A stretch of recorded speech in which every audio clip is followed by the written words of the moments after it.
Welcome to our channel. Today we how to back up your 401k rollovers with Vanguard step by step clearly. Start by logging into your Vanguard account.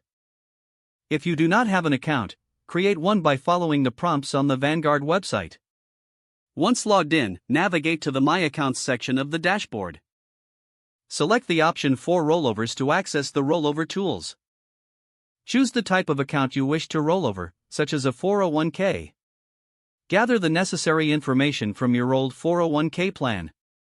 This may include account numbers and plan administrator contact details. Next, click on Start a Rollover or a similar option. Follow the prompts to input your old account information. Select the type of rollover you would like to initiate.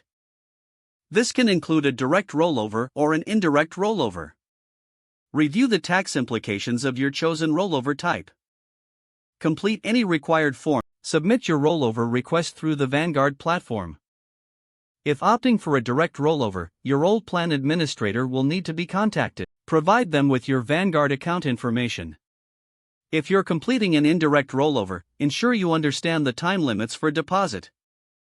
Monitor the status of your rollover request in your Vanguard account. Once completed, confirm that the funds have arrived in your Vanguard account. Review your new investment options available in your Vanguard account. Adjust your investments according to your financial goals. Keep copies of all documents related to your rollover for your records. If the page does not load, refresh the browser or try again in a private or incognito window.